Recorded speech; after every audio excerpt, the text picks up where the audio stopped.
God. Right. I'd love to go back there. That was funny. Right. It's getting on, so I'm conscious we need to do your Fantasy 11. So before we do that, I'm going to send out one more message to everybody just to let them know. You got your 11 sorted, have you? Is that right? Okay. Indeed. Do I put myself in it or not? You can, yeah. I can. Oh.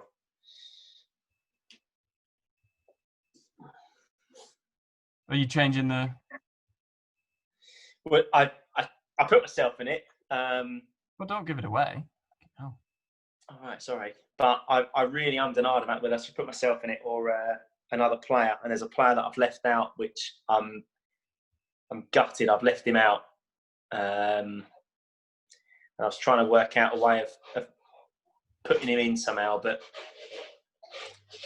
it was either me or him. Well,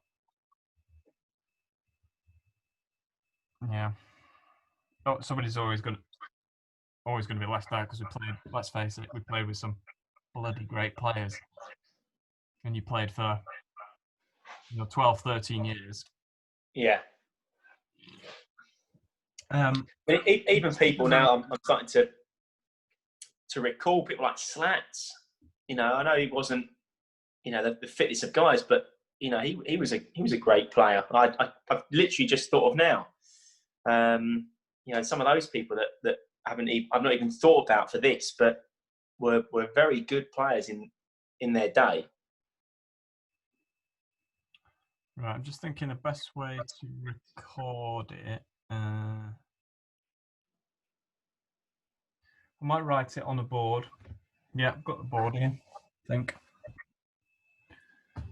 So, what formation are you going? I've gone old school, 4-4-2. 4-4-2. It's the standard. Got a magic whiteboard. Let's just do that. Right.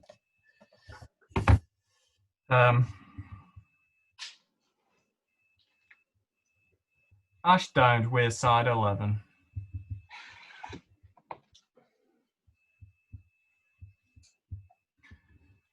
Four, 4-2. Yeah. I'm just going to write in the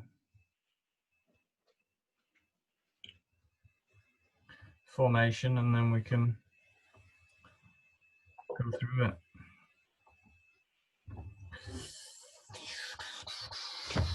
There we are. Ta-ta. So, 4-4-2. And what I will ask you at the end, which I haven't given you the chance to prep for, so I'll ask it at the end. You can have a manager for that team. Got one. I'll ask you that at the end, I think. Cool. Okay. So we're doing 4-4-2. This is Rich Ashdown's Weirside 11. Right, who have you got in goal? As much as Buckle was a top class keeper, and I played with him for a number of years, I've got to go with Taylor. Taylor. Taylor. As a shot stopper, he was very good. But I think because we played so many years together, there were so many times where he knew if we were under a bit of pressure, they had a corner or something or other, Taylor would come out and claimed, I would go. And he knew that as soon as he had the ball in his hands, I would be off. And he would kick as far as he possibly could to try and get me in, whether that would be for me to control the ball or for me to win something 60, 70 yards up the pitch. I think we had quite a good understanding, including in the game at Sellers Park for Morrow's match. He actually set up my goal in that game, just in that exact same way. So I think we had a good understanding. But I mean, as a shot stopper, as a penalty saver, I think he edges it for me over the other keepers that I've played with. Although, as I say, Buckle was a top class keeper. I think just that understanding that we had, just it pips him really for me. Longevity might give him the edge over Buckle. I don't know if he played with him for a lot longer. Well, don't forget, I played with Taylor at uni as well. So we had an awful lot of time to play together. So I think that really is the. I'm not just saying that both of them were completely on par. They're both knowing Taylor. Let's face it, both bloody good keepers, very consistent. Massively. But I just know of Taylor and seen what he's done over a longer period. So know that consistency has been there for many years, rather than the few shorter years that I played with Buckle. But yeah, I mean, both were top class keepers. So Taylor gets the nod. Taylor's in, got the nod. Well done, Tails. So, right back. One option, really. It's quite a straightforward one. Lambo, with that rocket of a right foot. I remember him coming to Carshalton to work with me, and I think he came down from Devon or somewhere around that sort of way, and he was looking for a new club. I said, "Oh, what sort of stands have you been playing at?" "Oh, I've been playing this and that and the other." "Well, let's go out on the field tomorrow night. Bring your boots. We'll have a little ping." And obviously, that was the one thing that he could do so naturally. So I thought, right, you need to come down to my club. And he obviously didn't play that long. I don't think he's playing anymore.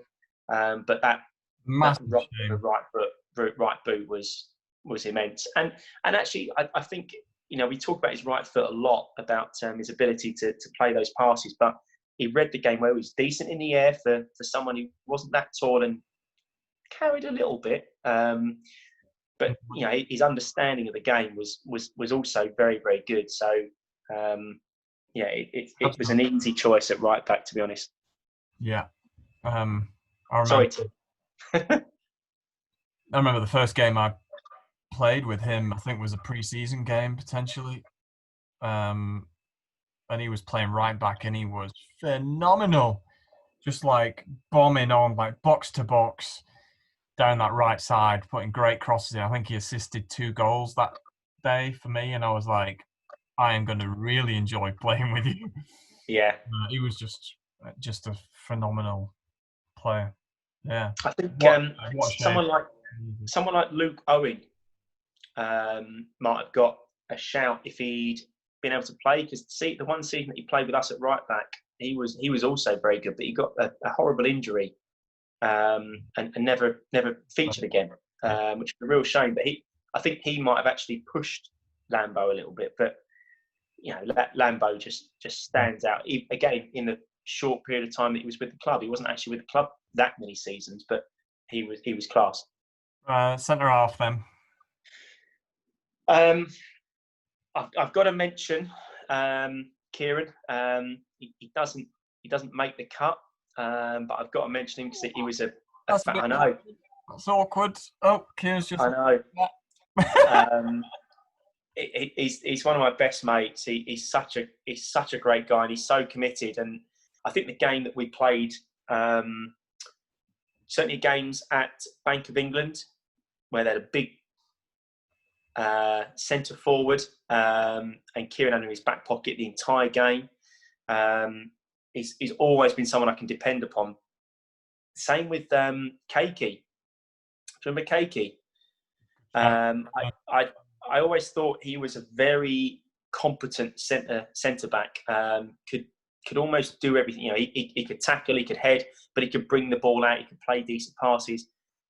But I've got to go. And again, I've tried to balance this. I remember Carragher talking about his mixed 11 with Roy Keane about Liverpool and Man U. Mm-hmm. And Keane was booing, "Well, why is Giggs not in there?" And Carragher said, "Well, actually, I've tried to balance the team to make it." Sorry, Kieran. To make it a team that would actually perform. So I've gone with Richie Farah, because I think you could win absolutely everything in the air.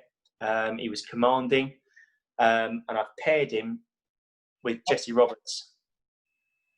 Right. Yeah. Again, Gary Rogers, I possibly could have gone with Rogers. Jesse and Gary were quite similar in the fact that they were very calm, were able to sweep well, bring the ball out. But I felt like I played a little bit more with Jesse than I did with Gary. And therefore, I just know Jesse that little bit more. Even though, Gary's come back to the club and, but I feel like those two for me would be my two centre-back pairing. Solid pairing. And obviously going back to the leadership point, Farah obviously gives him an edge over other ones. Okay, left back then to complete the back four. I actually couldn't remember who it was. And I had to go through my Facebook to work out. Darren Walker. Now, he's not got the nod, but I remembered this bald, marauding left back with a great left foot, and I thought he was definitely someone that I remember being a top-class left back. Yeah. Because actually, I don't really think in the first team we had too many left-footed left backs. I remember Fraser playing as a left wing back. Kieran had a stint at left wing back. I had a stint at left wing back. But and again, this is going to be slightly controversial because he wasn't there for very long and left in slightly difficult circumstances. But Sam Greenslade, do you remember him? Yeah, Sam. Again, top class player. He really was a great athlete, great left foot, understood the game, was passionate. And I did toy. Darren Walker was definitely up there, and I really was umming and ahhing between the two of them. But I think Sam just had that little bit more athleticism about him. Walker was a very tidy player, very good with feet, great left foot, but Greenslade just had that little bit more athleticism about him. It's a good shot, but didn't he move from left back during his time with us? Didn't he play in the centre midfield at one point? He was mainly a left back from my memory. I've got a sneaky feeling I might have even been the manager at the time for a little bit, maybe even half of that season.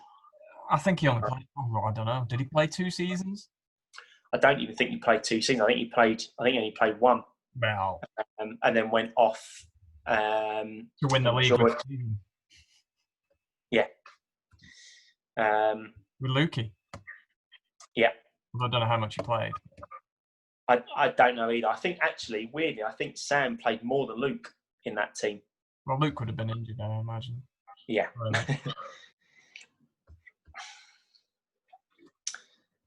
Okay, that is a strong back four. Okay, we're going into midfield now. Right-hand side.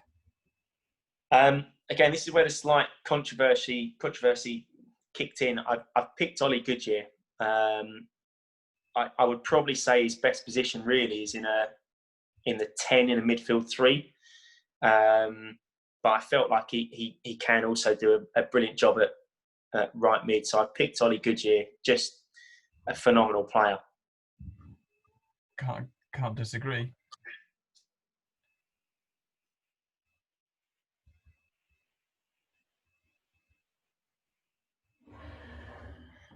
Yeah. So midfield 2. If I'm picking myself, then I get a nod.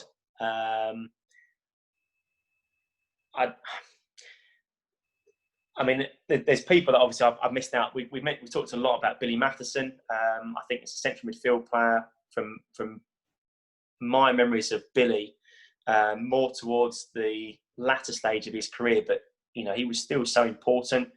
The one player that I've left out, and this was the one that I was really umming and ahhing about, and I'm probably get slated for it, but was Davey. I think Davey in a central midfield position was brilliant. He's so good in the air, drives forward so well, good in the tackle, can score all sorts of goals. I've thrown myself in. Alongside, and again, I was trying to think. Before you go onto that, Davey, absolute class. I probably see his best position, although I don't think he had played in it very often, would probably be a number 10. Because he had an eye for goal and, he could run from deep, he had a great engine, he could drop in and then he could go forward. But yeah, I mean... It was tricky. I mean, the midfield area is strong over the last... it's saturated with the talent. I mean, I've written my 11, and underneath in brackets, I've written the people that. We're going to have some subs and notable mentions later on, so yeah. Yeah. Well, I mean, I've gone alongside. Go on, Obes. Who's playing alongside you? Marcus Bennett. Again, I think between the two of us, we'd both be happy to go box to box, and both of us would appreciate if one went, one would sit. I hate all these sorts of concept teams where people just pick Messi in centre midfield alongside Ronaldinho. Well, that's never going to work. So I've tried to think of a team that actually would work, as well as decent players. I mean, Sully. Sully was such a phenomenal centre midfield player, and I really enjoyed playing with him. A few people will probably not understand this, but I really enjoyed playing with Charlie Benson. I really rated Charlie. He was the sort of player that would always drop 10 yards off from me, pick the ball up deep. Quite simple, give it to you. Well, not necessarily always to me either, because actually what it meant, he would play fullbacks or wingers. And actually, if the ball's in those areas, that means I can push on and I can join in the box or be the late runner or pick the ball up on the edge of the box. I didn't have to necessarily be always the option for the next pass for Charlie. So that he freed me up a lot. So I had to mention him. I mean, even Will, Will was such a good player. Great engine, great right foot. But I mean, Bennett's all-round game was phenomenal. Yeah. Do you want left mid? Yeah, sorry. Before. You're not going to like it. Don't say that. Who have I gone with? I got no idea. So, could win a game out of nothing. Well, I know what you're going to say now. Would always pick himself a man of the match, but Alex Lawrenson was a great player. As much as people got frustrated with him, as much as sometimes he would try and do too much, as much as sometimes he would kick people and should have probably been sent off, and somehow got away with the booking. He would make something out of nothing, and at times could win you a game. From 0-0, he would do something that would either create a chance for a striker or he would score the goal. And I think if he was handled correctly, he would be a brilliant player. Obviously he was a great player for Weirside, but I think if he'd have been handled better, he could have played semi-professional and progressed his career. But that heated mentality he had, I think, was a slight issue for him, really. Again, mention's got to go to Luke Hallen.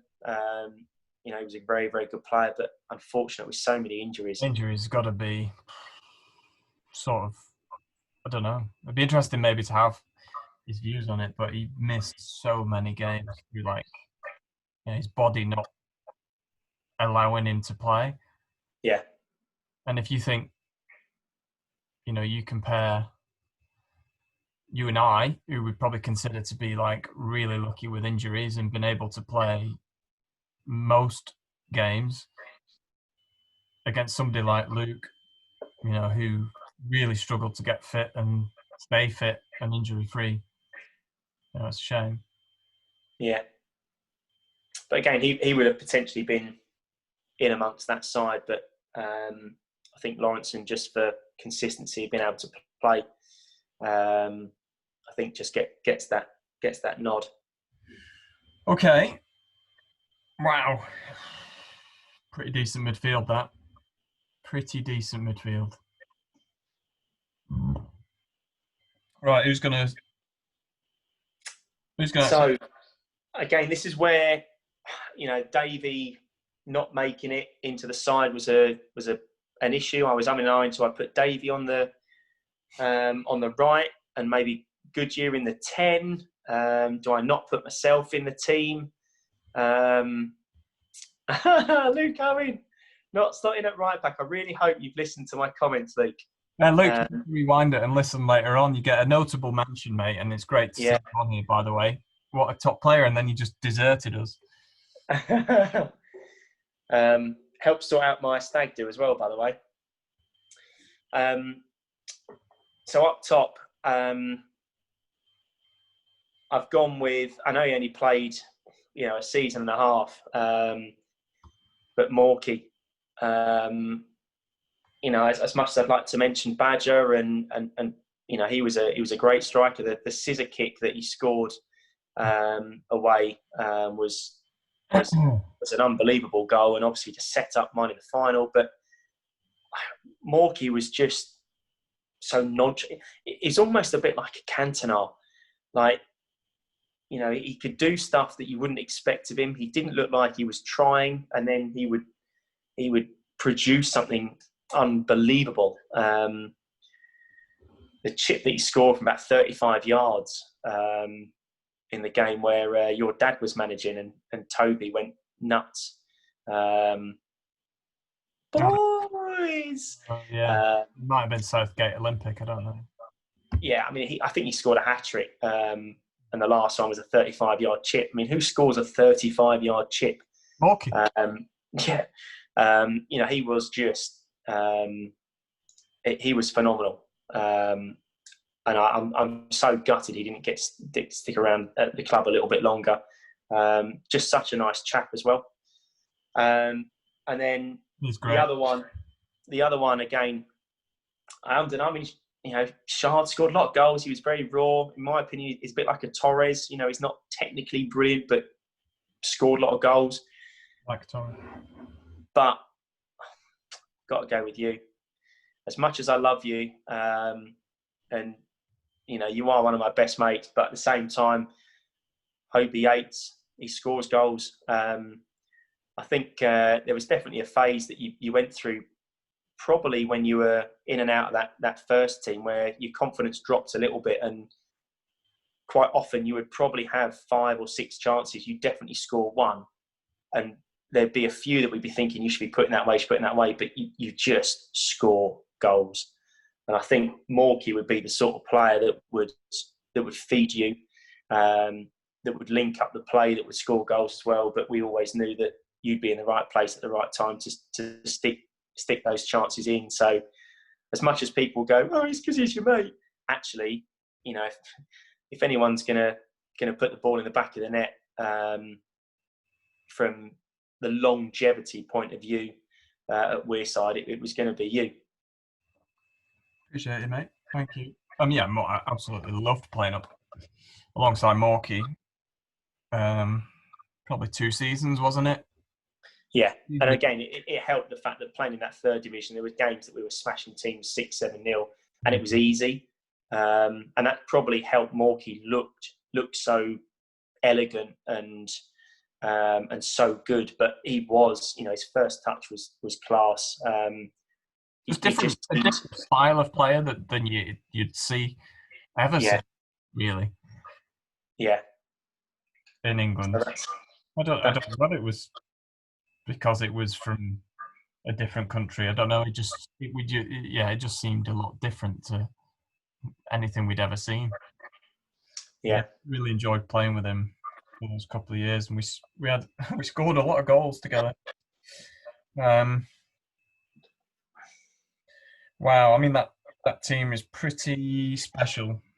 I'll show it now before we get onto the subs, but for those that are seeing that, Paul Taylor in goal, 4-4-2, right back, Paul Lambert, and then centre halves, Richie Farrett and Jesse Roberts, And then left back Sam Greenslade. And then this midfield, Oliver Goodyear, right.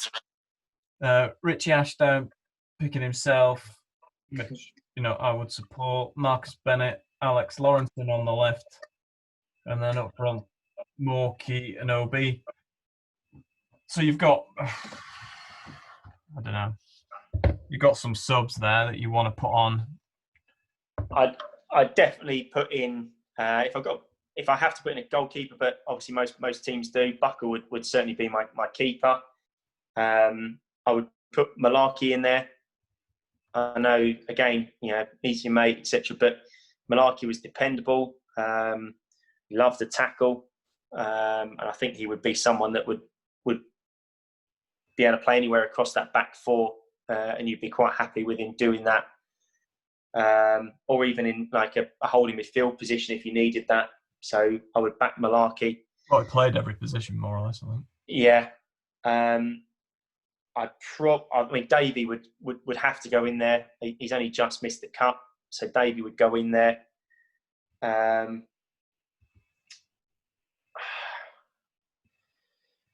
I'd probably then go Sully again for the variation in his positions that he could play, but also just such a top talent. Yeah. And if you've got any room for an extra forward, Badger. Yeah. Because again, Badger could play the 10. He could probably play as the lone striker. You could potentially play him on the wing, and add so much quality. He played all those positions, didn't he? Midfield, right, left, centre, number 10, centre forward. Yeah. Okay, who's managing this team? Well, I didn't really have Les managing me that often, but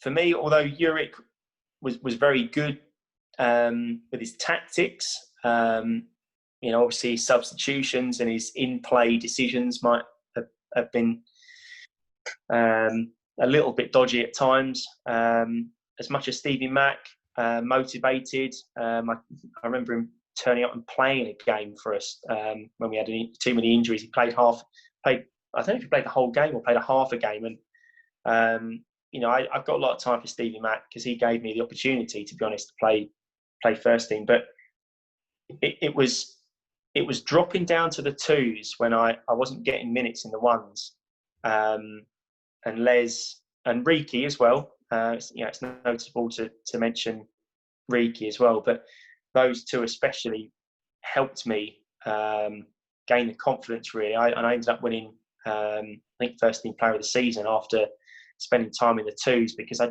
just built that confidence. And Les obviously helped out a lot with the ones in my last season.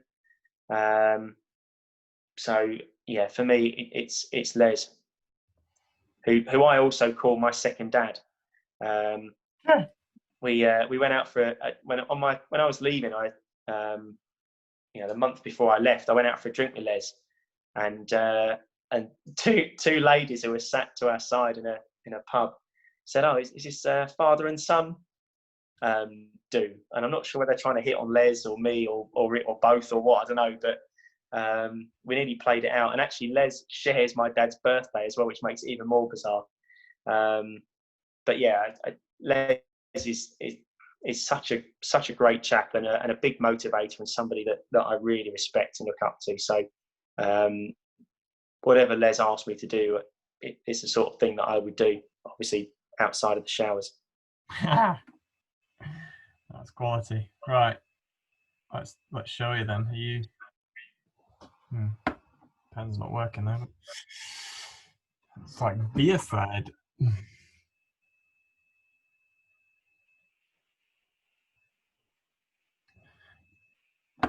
Happy with this then? Yeah, mate. That's a bloody strong. I mean, that's not many teams going to beat that, to be fair. Great side. Lucky to play with some of those players. Good stuff. Well, I think that's it. At the slightly later time of slightly midnight rather than 9:30. You know what? It was supposed to be an hour. Dragged on for 2 hours or 3 hours. So how did we start? We started about 9:30, so we started an hour after we were supposed to. Did we? Right. Yeah. Okay, so a couple of hours rather than one, but Yeah. I've enjoyed it, mate. It's great. Yeah. Thank you for sharing all those memories. Yeah. Hopefully, I'll break it up into a few clips and post it around. Taylor. Keep going. You just seen Taylor's comment. Yeah, that's what she said. But yeah, I mean, we can circulate the Zoom details if you want, Taylor, and come and join us for a chat, and we'll stop the recording.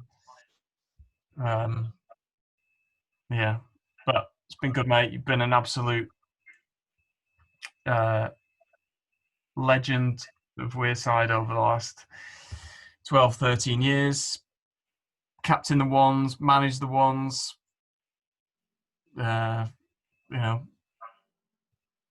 Most people's choice for best 11 in the best 11, I would imagine. Certainly mine.